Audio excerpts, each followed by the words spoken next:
मन की बात कार्यक्रम में पीएम मोदीए आंतरराष्ट्रीय मैथमेटिकल ओलम्पियाड जीतनारा भारतीय विद्यार्थीओ साथे बातचीत करी हती। विद्यार्थी साथे बातचीत करता कह्युं हतुं के थोड़ा दिवस पहला ज मैथ्सनी दुनियामां एक ओलम्पियाडनुं आयोजन थयुं। आ ओलम्पियाडमां भारतीय विद्यार्थीओए शानदार प्रदर्शन कर्युं हतुं, जेमां अमारी टीमे श्रेष्ठ प्रदर्शन कर्युं हतुं અને 4 गोल्ड मेडल અને 1 सिल्वर मेडल जीत्यो हतो। વધુમાં કહ્યું હતું કે ઇન્ટરનેશનલ મેથ્સ ઓલિમ્પિયાડમાં 100થી વધુ દેશના યુવા સ્પર્ધકો ભાગ લે છે અને અમારી ટીમે ટોચના 5 દેશમાં સફળતાપૂર્વક સ્થાન મેળવ્યું છે।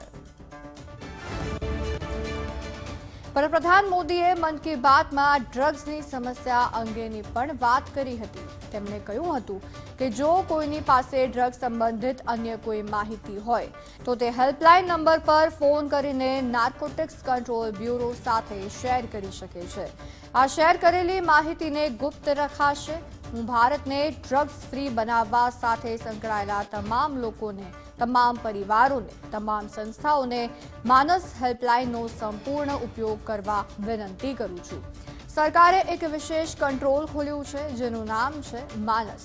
ડ્રગ્સ સામેની લડાઈમાં આ એક મોટું પગલું છે। માનસની હેલ્પલાઇન અને પોર્ટલ કેટલાક દિવસો પહેલા શરૂ કરાયું છે। સરકારે ટોલ ફ્રી નંબર 1933 પણ જાહેર કર્યો છે। આ નંબર પર કોલ કરીને કોઈ પણ વ્યક્તિ જરૂરી સલાહ મેળવી શકે છે અથવા સંબંધિત માહિતી મેળવી શકે છે। દિલ્હીમાં ધોધમાર વરસાદને પગલે રાજેન્દ્રનગર ખાતે આવેલા રાવ આઈએએસ એકેડમીના બેઝમેન્ટમાં પાણી ભરાઈ ગયું હતું। અડધા કલાકમાં જ દિલ્હીનું આઈએએસ કોચિંગ સેન્ટર પાણીમાં ગરકાવ થયું હતું। પાણી ભરાતા યુપીએસસીના 3 વિદ્યાર્થીનું ડૂબી જવાથી મોત થયું।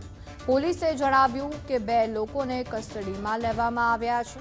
એનડીઆરએફે 14 વિદ્યાર્થીઓને સુરક્ષિત બહાર કાઢ્યા છે। ઘટના બાદ વિદ્યાર્થીઓએ મોડી રાતથી એમસીડી વિરુદ્ધ પ્રદર્શન કર્યું હતું। સવારે વિરોધ કરી રહેલા એક વિદ્યાર્થીએ દાવો કર્યો હતો કે 8-10 લોકોએ જીવ ગુમાવ્યા છે। હવામાન નિષ્ણાત અંબાલાલ પટેલની મોટી આગાહી। અમદાવાદ અને ગાંધીનગરમાં ભારે વરસાદની આગાહી।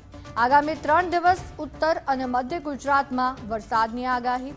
દક્ષિણ ગુજરાતમાં પૂરની સ્થિતિ બને તેવી શક્યતા। સૌરાષ્ટ્રમાં પણ ભારે વરસાદ થાય તેવી શક્યતા। મહેસાણા, બનાસકાંઠામાં ભારે વરસાદની આગાહી। પંચમહાલ અને સાબરકાંઠામાં પણ વરસી શકે છે ભારે વરસાદ।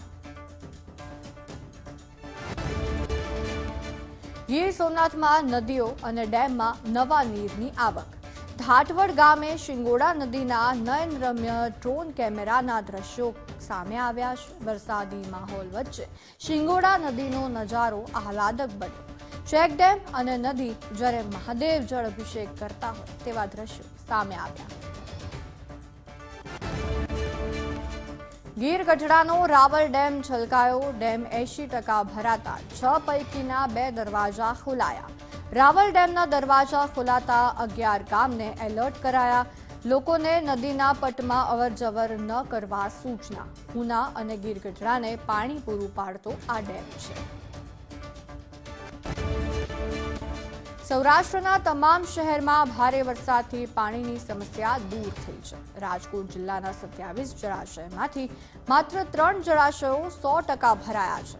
10 જળાશયો એવા છે કે જેમાં હજુ પણ 0થી લઈને 9% સુધી પાણી ભરાયું છે, જ્યારે આગામી દિવસોમાં પણ હવામાન વિભાગે વરસાદની આગાહી કરી છે। સુરતમાં ખાડીપુરના કારણે યુદ્ધના ધોરણે કામગીરી। વરસાદ બંધ થતાં અનેક વિસ્તારોમાં પાણી ઓસર્યા છે। પાણી ઓસરતા ખાડીપુરમાં ગંદકીનું સામ્રાજ્ય। 476 મેટ્રિક ટન ઘન કચરાનો નિકાલ કરવામાં આવ્યો। એસએમસીના 1500 સફાઈ કામદારો કામે લાગ્યા હતા। પાલિકા કમિશનર શાલિની અગ્રવાલે સ્થળ મુલાકાત કરી રોગચાળો ન ફેલાય તે માટે કામગીરી હાથ ધરી। ટીમ સાથે હાજર રહી રોગચાળા અંગે સર્વે હાથ ધરાવ્યો। 16 મેડિકલ ટીમે 5041 ઘરોમાં સર્વે કર્યો હતો।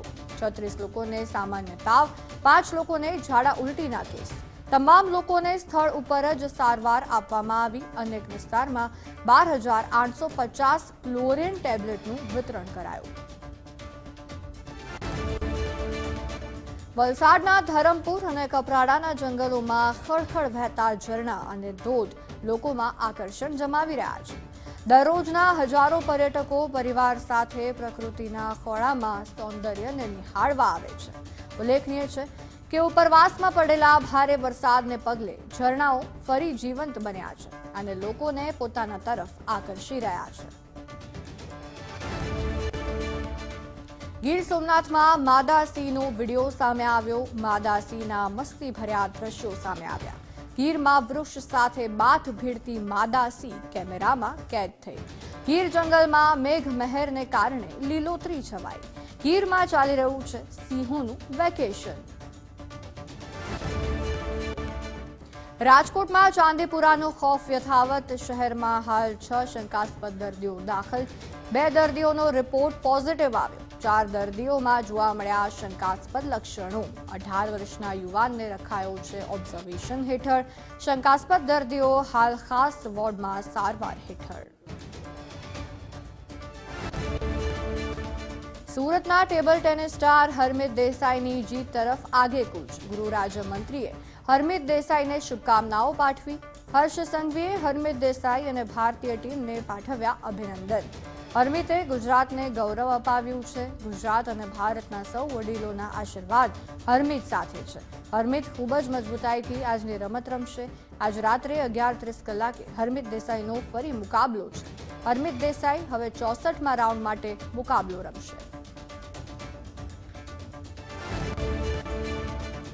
પેરિસ ઓલિમ્પિક્સમાં આજે ભારત માટે ગુડ ન્યૂઝ. બેડમિન્ટનમાં પીવી સિંધુએ જીત સાથે કર્યો આગાઝ. સિંધુએ માલદીવની ફાતિમા નબામા સાથે મેળવી આસાન જીત. પીવી સિંધુએ ફાતિમાને 21-9, 21-6 થી પરાજય આપ્યો. પેરિસ ઓલિમ્પિકથી આજના મોટા સમાચાર. વિમેન્સ 10 મીટર એર રાઇફલમાં ભારતને સફળતા. ભારતીય શૂટર રમિતા પહોંચી ફાઇનલમાં. વધુ એક મેડલની નજીક પહોંચ્યા ભારતીય શૂટર.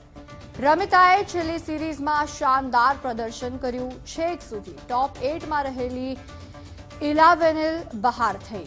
છેલ્લા 2 ખરાબ શોટને લીધે ઇલાવેનિલ બહાર.